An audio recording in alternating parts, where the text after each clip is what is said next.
Welcome to the Insightful Professor. In this video, we'll continue our examination of malware and cyber attacks, investigating various types of cyber attacks. We'll also discuss countermeasures that can be taken to address the concern of malware. In this part of the discussion, we'll provide general recommendations and suggestions for the prevention of malware. A drive-by download refers to the unintentional download of a virus or malicious software onto a user's computer or mobile device.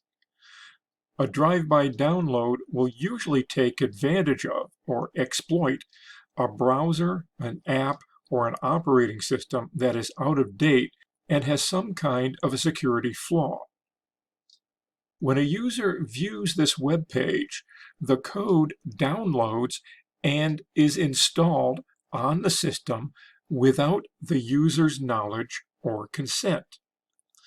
It's simply necessary for the user to visit or drive by a web page without stopping to click or accept any software, and the malicious code can download in the background to the device. In most cases, the malware does not actively propagate, as we saw with a worm. It spreads when users visit the malicious web page. The initial code that is downloaded is often very small. It will likely go undetected, since its job is often simply to contact another computer where it can pull down the rest of the code onto the user's device. Often, a web page will contain several types of malicious code, with the hope that one of them will match a weakness on the user's computer. In general, drive-by download attacks are aimed at anyone who visits a compromised site and is vulnerable to the exploits used within that attack. A watering hole attack is a variant of a drive-by download. The attacker researches the intended victims to identify websites that they are likely to visit. Then the attacker scans these sites to identify vulnerabilities that will allow them to be compromised. Then they wait. When the intended victim arrives at the compromised site, the attack can begin. Attack code could be written in such a way that it will only infect systems belonging to the target organization, and no action will be taken for other visitors to the site.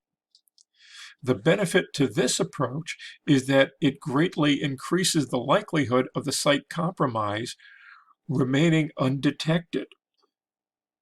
Malvertising is another technique used to place malware on websites without actually compromising the website.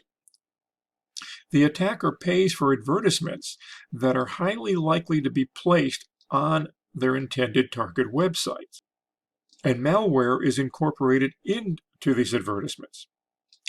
Using these malicious ads, attackers can then infect visitors to the sites that are displaying the ads. The attacker might place these ads for only short periods of time. Those periods when they expect their intended victims could be browsing the targeted websites. In fact, attackers have placed these ads for as little as a few hours when they expect their intended victims could be in the neighborhood. Clickjacking is known as a user interface redress attack. The attacker will be hijacking clicks that are meant for one page and routing them to another page, most likely something owned by another application, a domain, or both. A user is tricked into clicking a web page element which they can't see. It's been disguised in some way, perhaps overlaid by another element. They believe they're clicking on this visible element when in reality they are clicking on this hidden or invisible element. The way this is done in a web environment is clickjacking is often performed by displaying an invisible page or HTML element inside of an iframe on top of the page that the user actually sees. The attacker can force the user to do a variety of things, from adjusting computer settings to unwittingly sending the user to websites that have malicious code. Users then download malware, visit malicious web pages, or provide credentials or sensitive information, or conduct a transaction such as transferring money or purchasing products online. Let's consider an example. The attacker creates an attractive web page which promises to give the user a free trip to some exotic destination. In the background, the attacker checks if the user is logged into their banking site, and if so, loads the screen that enables transfer of funds using query parameters to insert the attacker's bank details into the form. The bank transfer page is displayed in an invisible iframe above the free gift page. The confirm transfer button is exactly aligned with the received gift button that is visible to the user. The user visits the page, clicks on the received gift button. The user is actually clicking on the invisible iframe and has clicked the confirm transfer button. Funds are then transferred to the attacker. The user is redirected to a page with information about the free gift, not knowing what happened in the background. What is quite interesting about such an attack is that the malicious action on the bank website, in this case, cannot be traced back to the attacker because the user performed it while being legitimately signed into their own account. Social engineering uses con techniques to get users to reveal information needed to gain access to a target system. So social engineering in itself is not malware, but it contributes to the effectiveness of an attack. The way the method works is quite simple. The perpetrator obtains preliminary information about a target organization and leverages it to obtain additional information from the users of the system. Sometimes this preliminary information can be obtained on a company's website. Let's consider an example. Given that the perpetrator has obtained the name of a system administrator, this individual might call someone in the business's accounting department and claim to be one of the company's technical support personnel. By mentioning the name of the system administrator, this could help validate that claim, allowing the perpetrator to ask questions in an attempt to ascertain more details about the system's specifications. A savvy intruder might even get the accounting person to say a username and password. The success of this method is based on how well the prospective intruder can manipulate people and has little to do with computer skills. This is why a security policy and proper training is so important. We'll consider 3 concerns related to social engineering. First, let's take a look at spam. Spam refers to unsolicited bulk email. Despite a gradual decline in recent years, it's been reported that more than half of inbound business email traffic is still spam. One of the problems with spam, aside from conducting an attack, is that it imposes significant costs on both the network infrastructure needed to relay the traffic and on users who need to filter their legitimate emails out of this flood. In response to this explosive growth, there has been the equally rapid growth of the anti-spam industry that provides products to detect and filter spam emails. With respect to malicious software, spam can also be a carrier of malware, and it can be used, again from a social engineering perspective, to conduct phishing attacks. Our second concern relates to Trojan horses. This would be a program or utility that contains harmful hidden code, and it's used to accomplish functions the attacker could not accomplish directly. Another form of a Trojan would be a mobile form Trojan. Here the target is the smartphone. Some spam email is sent from legitimate mail servers, but using stolen credentials. More recently, we've seen that spam has been sent by botnets using compromised systems.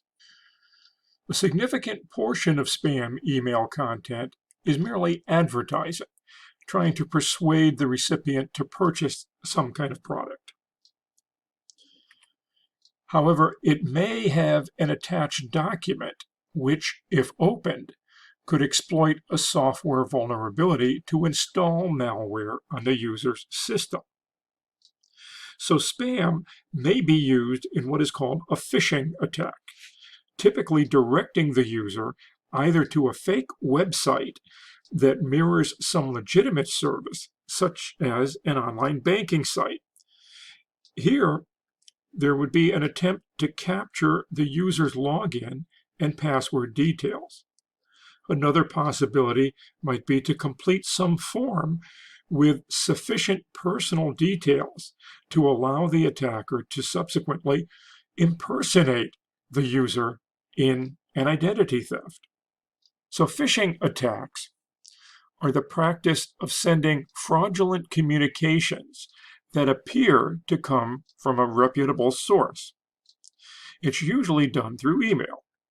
The goal is to steal sensitive data like credit card or login credentials, or to install malware on the victim's machine.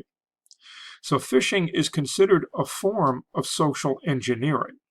It occurs when an attacker, masquerading as a trusted entity, dupes a victim into opening an email, instant message, or text message. Sometimes, given only a quick glance, the credentials appear valid, but upon closer inspection, it reveals that the email address of the sender is bogus. Often the email appears to be legitimate, and the recipient will respond or open the attachment. In most cases, this requires the user's active choice to view the email and any attached document, or to permit the installation of some program for the compromise to actually occur. Hence, the importance of providing appropriate security awareness training to users so they are better able to recognize and respond appropriately to such emails. Also note, in terms of attached malware, this spam email could have a Trojan Horse program or scripting code that, if it is run, will install malware on the user's system. But all of this comes down to the vulnerability and susceptibility of the user with respect to taking some action. Trojan Horse programs can be used to accomplish functions indirectly that an attacker could not accomplish directly. Hence, users need to take precautions here as well to validate the source of any software they install. To gain access to sensitive or personal information stored in files on a user's machine, an attacker could create a Trojan horse. When this code is executed, the code could scan the user's files for the desired sensitive information and send that information to the attacker. This could be sent through a web form or an email or a text message. Users could then be enticed to run the program by incorporating it into a game or useful utility program, making it available via a known software distribution site or app store. This approach has been used with utilities that claim to be the latest antivirus software or the latest security update, but the software contains malicious Trojans. So Trojan horses could be classified in one of three ways: continuing to perform the function of the original program and additionally performing a separate malicious activity; continuing to perform the function of the original program but modifying the function to perform malicious activity or to disguise other malicious activity; performing a malicious function that completely replaces the function of the original program. Some Trojans avoid the requirement for user assistance by exploiting some software vulnerability to enable their automatic installation and execution. In this way, they share some features of a worm, but unlike it, they do not replicate. Mobile phone Trojans first appeared in 2004 with the discovery of some malware called Sculler. Sculler, if installed on mobile phones running the Symbian operating system, would render the smartphone features of the phone useless by deactivating messaging, net access, and other apps. The malware replaces application icons with a picture of a skull, hence the name Sculler. More recently, a significant number of Trojans have been detected that target Android phones and Apple iPhones. These Trojans are usually distributed by one or more of the app marketplaces for the target phone operating system. The tighter controls that Apple imposes on their App Store mean that many iPhone Trojans target what are called jailbroken phones and are distributed via unofficial sites. Jailbreaking means bypassing the restrictions that Apple puts on the operating system and taking full control of the device. With a jailbroken device, you can install apps and tweaks that aren't authorized by Apple, but you also remove the tough security protections that Apple has built into their operating system. Several versions of iPhone operating system contain some form of graphic or PDF vulnerability. These vulnerabilities were the means used to jailbreak the phones, but they also provided a path that malware could use to target the phones. So while Apple has fixed a number of these vulnerabilities, new variants continue to be discovered. This is yet another illustration of just how difficult it is for even well-sourced organizations to write secure software within a complex system, such as an operating system. The term payload suggests the content that is being delivered. However, we can look at payload more in terms of what the malware actually does. The payload may involve damage or may involve benign but noticeable activity on the target system. Payload actions performed by malware once it reaches a target may include corruption of system files or data files, the theft of service, the idea of a bot, theft of information, login credentials, or payload action might involve concealing where malware resides. Once malware is active on the target system, the next concern is what actions will be taken. That is, what is the payload? Some malware has non-existent or non-functional payload. This means it could be a deliberate act on the part of who developed or released the software, or it could be due to accidental early release of the malware. So the only purpose for the malware is simply to spread. But it's more common that malware carries one or more payloads that perform these covert actions for the attacker. An early payload seen in several viruses and worms resulted in data destruction on the infected system when certain trigger conditions were met. A related payload is one that displays unwanted messages or content on the user system when triggered. And then another variant attempts to inflict real-world damage on the system.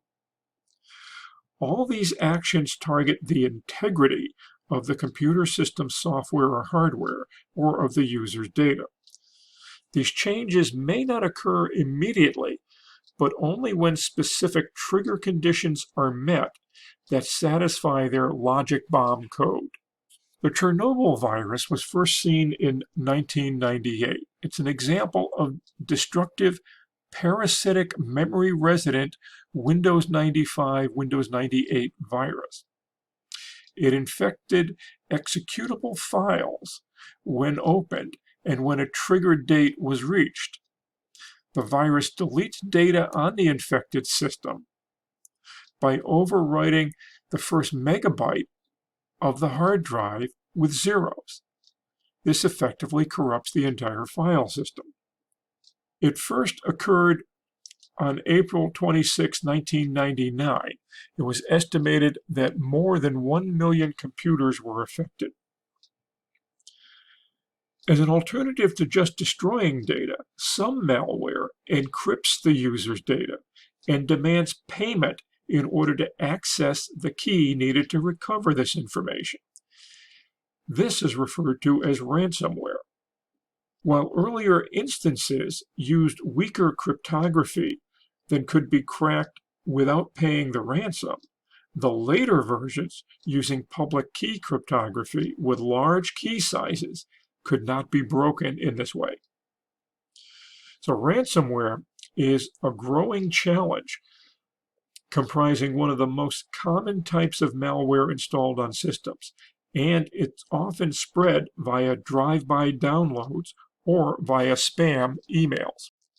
CLES is a mass mailing worm that infected Windows 95 to Windows XP systems. It was first seen in 2001. It spread through email and it copies itself to the addresses found in the address book and in files on the targeted system. It can stop and delete some antivirus programs running on the system. On the trigger date, the 13th of several months each year, it causes files on the hard drive to become empty. Ransomware encrypts users' data, and as we had noted before, the attacker effectively is demanding payment in order to provide the key to recover the information. WannaCry was ransomware that we discussed a little bit earlier when we were talking about worms. This infected a large number of systems in many countries in May 2017. When installed on infected systems, it encrypted a large number of files matching a list of particular file types and then demanded a ransom payment in bitcoins to recover them. Once this had occurred, recovery of the information was generally only possible if the organization had good backups and an appropriate incident response and disaster recovery plan. A further variant of system corruption payloads aims to cause damage to physical equipment. The Chernobyl virus not only corrupts data, but it attempts to rewrite the BIOS code used to initially boot the computer. If successful, the boot process will fail and the system becomes unusable until the BIOS chip is either reprogrammed or replaced. We talked a bit about the Stuxnet worm earlier. This targeted specific industrial control system software.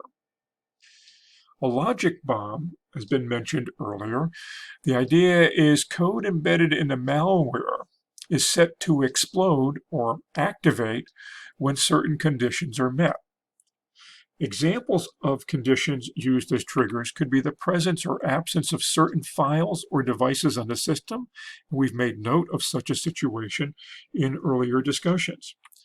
A particular day of the week or date, a particular version or configuration of some software, or a particular user running the application.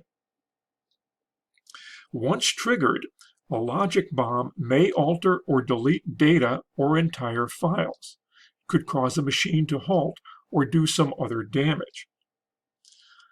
A striking example of how logic bombs can be employed was the case of Tim Lloyd, who was convicted of setting a logic bomb that cost his employer, Omega Engineering, more than $10 million, derailed its corporate growth strategy, and eventually led to the layoff of 80 workers.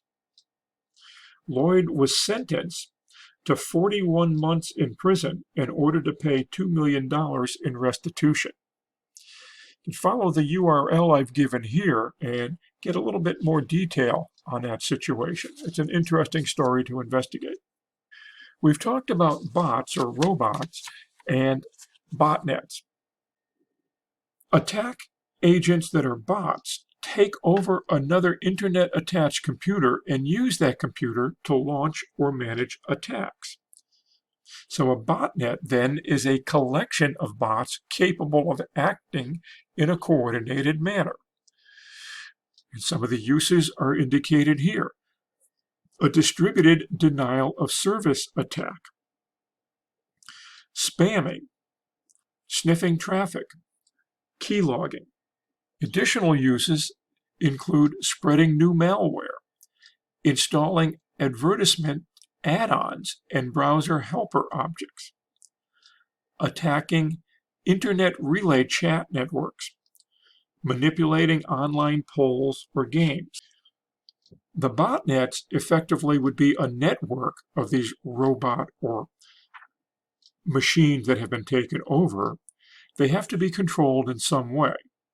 What we talk about here is a remote control facility. A bot is initially controlled from a central facility, a command and control server network. Once a communication path is established between a control module and bots, the control module can manage the bots. The control module simply issues commands to the bot that cause the bot to execute routines already implemented within the bot. For greater flexibility, the control module can issue update commands that instruct bots to download a file from some internet location and execute it. The bot then becomes a more general purpose tool that can be used for multiple attacks. The control module can also collect information gathered by bots that the attacker can then exploit. One effective countermeasure against a botnet is to take over or shut down its command and control network. Increasing cooperation and coordination between law enforcement agencies in a number of countries resulted in a growing number of successful CNC seizures in recent years, and the consequent suppression of their associated botnets. These actions also resulted in criminal charges on several people associated with them. We now consider payloads where malware gathers data stored on the infected system for use by the attacker. A common target is login credentials to websites or applications, such as those found on banking or gaming sites. After obtaining these credentials, the attacker uses them to impersonate the user to access these sites. Although less common, it's possible that the payload may target documents or system configuration details for the purpose of reconnaissance or espionage. These attacks target the confidentiality of this information. So how does the attacker obtain this information? We know that users send their login credentials to websites over encrypted communication channels, such as HTTPS. This approach protects them from capture by monitoring network packets. So, what does the attacker do to obtain the credentials? Well, an attacker can install a keylogger, which captures keystrokes on the infected machine to allow the attacker to monitor this sensitive information. In this way, the attacker receives a copy of all text entered on the compromised machine. This information is in clear text, as it has not yet been encrypted for network transmission. Keyloggers often implement some form of filtering mechanism that only returns information close to the desired keywords, such as login, password, or paypal.com. In response to the use of keyloggers, some websites use a graphical applet to enter critical information such as passwords. Because text is not entered via the keyboard, the keyloggers do not capture this information. Attackers have countered with more general spyware payloads, which subvert the compromised machine to allow monitoring of a wide range of activity on the system. This may include monitoring the history and content of browsing activity, redirecting certain web page requests to fake sites controlled by the attacker, and dynamically modifying data exchanged between the browser and certain websites of interest, all of which can result in significant compromise of the user's personal information. We've already discussed phishing, so this slide is largely a review of points we have already made. Phishing, as we know, is the process of attempting to get personal information from a target in order to steal the target's identity or compromise the target's system. A common technique is to send out a mass email that is designed to entice recipients into clicking on a link that purports to be some financial institution's website, but is actually a phishing website. Spear phishing is using phishing technology in a targeted manner. For example, if an attacker wanted to get into the servers at a defense contractor, the attacker might craft email and phishing websites specifically to target software and network engineers at that company. The emails might be made to appear of interest to that specific subgroup of people, or the attacker might even take the time to learn personal details of a few of these individuals and target them specifically. This technique has been used against executives at various companies. In 2010 and 2011, this problem began to grow significantly. This has since been expanded even more into the process of what is called whaling. Whaling attempts to compromise information regarding a specific but highly valuable employee. It uses the same phishing techniques, but highly customized to increase the chances that the single individual target will be fooled and actually respond to the phishing attempt. In 2009, Operation Aurora used a Trojan to gain access to and potentially modify source code repositories at a range of high-tech security and defense contractor companies. The Stuxnet worm, discovered in 2010, included capture of hardware and software configuration details in order to determine whether it had compromised the specific desired target systems. Early versions of this worm returned the same information, which was then used to develop attacks deployed in later versions. Again, we've already discussed backdoors, so this slide also provides a review of points that we've made.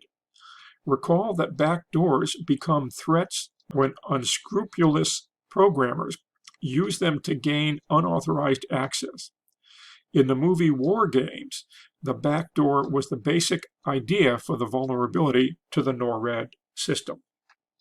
A rootkit is a set of hidden programs installed on a system to maintain covert access to that system with administrator or root privileges.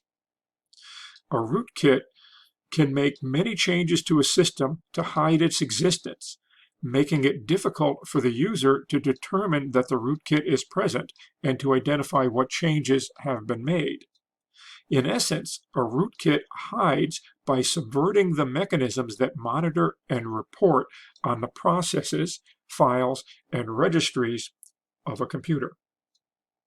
A rootkit can be classified using the following characteristics. Persistent. The rootkit must store code in a persistent store, such as the registry or file system, and configure a method by which the code executes without user intervention. It's easier to detect as the copy in persistent storage can potentially be scanned. Memory-based. Because it is only in memory, this can be harder to detect. Also note that because it's not persistent, it cannot survive rebooting of the computer. User mode. For example, when an application performs a directory listing, the return results don't include entries identifying the files associated with the rootkit. Kernel mode. The rootkit can also hide the presence of a malware process by removing it from the kernel's list of active processes. Virtual machine-based. The rootkit can transparently intercept and modify states and events occurring in the virtualized system. And finally, external mode. The malware is located outside the normal operation mode of the targeted system, in BIOS, or system management mode, where it can directly access hardware. This attempt at classification reflects the continuing arms race between rootkit authors who exploit even more stealthy mechanisms to hide their code, and those who develop mechanisms to harden systems against such subversion or to detect when it has occurred. Thus far, we've considered various forms of malware and the nature of cyber attacks. Let's now consider what kind of efforts have been made to counter the malware. The ideal solution to any threat is to prevent the threat. Don't allow the malware to get into the system in the first place. Block its ability to modify the system. This goal, unfortunately, is nearly impossible to achieve. Although taking suitable countermeasures to harden systems and users in preventing infection can significantly reduce the number of successful malware attacks. NIST suggests that there are four main elements of prevention: policy, awareness, vulnerability mitigation, and threat mitigation. One countermeasure is to ensure that all systems are as current as possible, with all patches applied, in order to reduce the number of vulnerabilities that might be exploited on the system. Another countermeasure is to set appropriate access controls on the applications and data stored on the system to reduce the number of files that any user can access, and hence potentially infect or corrupt as a result of executing some malware code. These measures directly target the key propagation mechanisms used by worms, viruses, and some Trojans. The third common propagation mechanism, which targets users in a social engineering attack, can be countered using appropriate user awareness and training. This aims to equip users to be more aware of these attacks and less likely to take actions that result in compromise. If prevention fails, then technical mechanisms can be used to support the following threat mitigation options: detection, identification, and finally removal. If detection succeeds, but either identification or removal is not possible, then the alternative is to discard any infected or malicious files and reload a clean backup version. In the case of some particularly nasty infections, this may require a complete wipe of all storage and rebuild of the infected system from known clean media. Some requirements for effective malware countermeasures include generality. The approach taken should be able to handle a wide variety of attacks. Timeliness. The approach should respond quickly to limit the number of infected programs or systems and the consequent activity. Resiliency. The approach should be resistant to evasion techniques employed by attackers to hide the presence of their malware.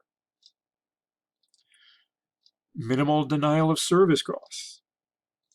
The approach should result in a minimal disruption in capacity or service due to the actions of the countermeasure software and should not significantly disrupt normal operation. Transparency. The countermeasure software and devices should not require modification to existing operating systems, application software, and hardware. Global and local coverage. The approach should be able to deal with attack sources, both from outside and inside the enterprise network. Achieving all these requirements often requires the use of multiple approaches. Essentially, there's no single cure to the problem. As malware has evolved and developed, so too has the technology to counter the threats posed by this malware. Early malware used relatively simple and easily detected code and could be identified and purged with relatively simple antivirus software packages. But things have become more sophisticated over time. So how does this work? The first location where antivirus software is used is on each end system. This gives the software the maximum access to information on not only the behavior of the malware as it interacts with the targeted system, but also the smallest overall view of malware activity.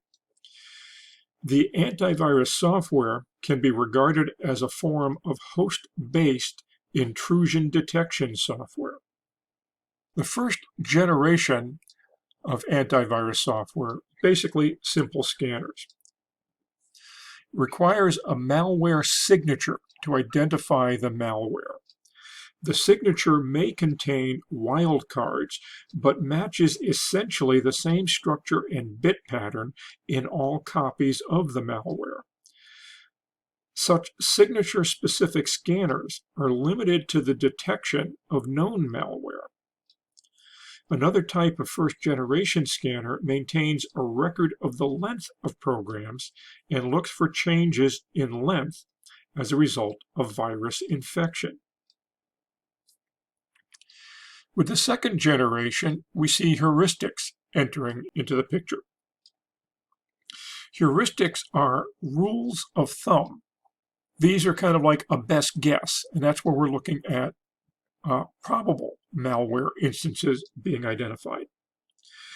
So this approach does not rely on a specific signature. Rather, the scanner uses heuristic rules to search for probable malware instances.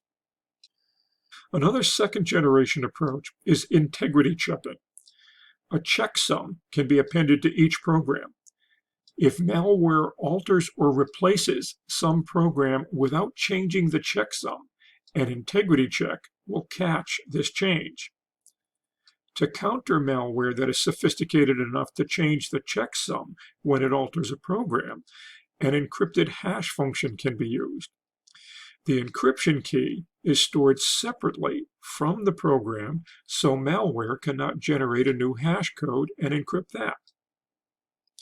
By using a hash function rather than a simpler checksum, the malware is prevented from adjusting the program to produce the same hash code as before. With third generation, we see activity traps. The third generation programs are memory resident programs that identify malware by its actions rather than its structure in an affected program. Such programs have the advantage that it's not easy to develop signatures and heuristics for a wide array of malware. Rather, it's necessary only to identify the small set of actions that indicate malicious activity is being attempted and then to intervene. With the fourth generation, we talk about full-featured protection. The fourth generation products are packages consisting of a variety of antivirus techniques used in conjunction. These include scanning and activity trap components. In addition, such a package includes access control capability, which limits the ability of malware to penetrate a system and then limits the ability of malware to update files in order to propagate.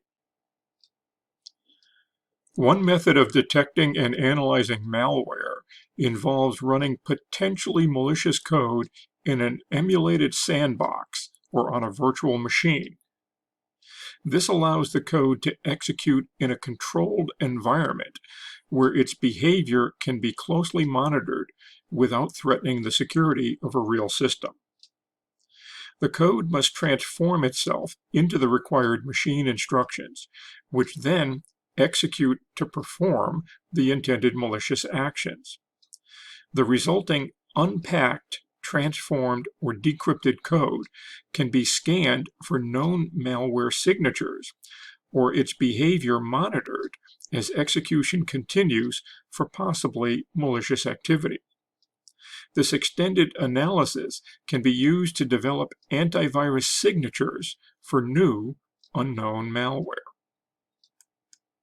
Environments range from the sandbox emulators that simulate memory and CPU of a target system, up to full virtual machines that replicate the full functionality of target systems, but which can easily be restored to a known state. Running potentially malicious software in such environments enables the detection of complex encrypted, polymorphic, or metamorphic malware. Typically, malware elements are activated soon after a program begins executing, but recent malware increasingly uses evasion approaches such as extended sleep to evade detection in the analysis time used by sandbox systems. The longer the scanner emulates a particular program, the more likely it is to catch any hidden malware. However, the sandbox analysis has only a limited amount of time and resources available, given the need to analyze large amounts of potential malware. Unlike heuristics or fingerprint-based scanners, dynamic malware analysis or behavior blocking software integrates with the operating system of a host computer and monitors program behavior in real time for malicious actions. It's a type of host-based intrusion prevention system.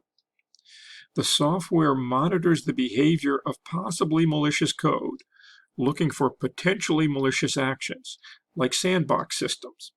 However, it then has the capability to block malicious actions before they can affect the target system. Monitored behavior include the following: attempts to open, view, delete, and/or modify files. Attempts to format disk drives or other unrecoverable disk operations. Modifications to logic of executable files or macros. Modification of critical system settings, such as startup settings. Scripting of email and instant messaging clients to send executable content, and initiation of network communications. Another location where antivirus software is used is an organization's firewall or intrusion detection system. It's typically included in email and web proxy services running on these systems. It may be included in the traffic analysis component of the intrusion detection system. This gives antivirus software access to malware in transit over a network connection to any of the organization's systems, providing a larger scale view of malware activity. The software may also include intrusion prevention measures, blocking the flow of any suspicious traffic, thus preventing it reaching and compromising some target system, either inside or outside the organization. This approach is limited to scanning malware. It does not have access to any behavior observed when it runs on an infected system. There are two types of monitoring software. Ingress monitors. These can be part of the ingress filtering software of a border router or external firewall or a separate passive monitor. A honeypot can also capture incoming malware traffic. An egress monitor. Egress monitors can be part of egress filtering software of a local area network router or switch.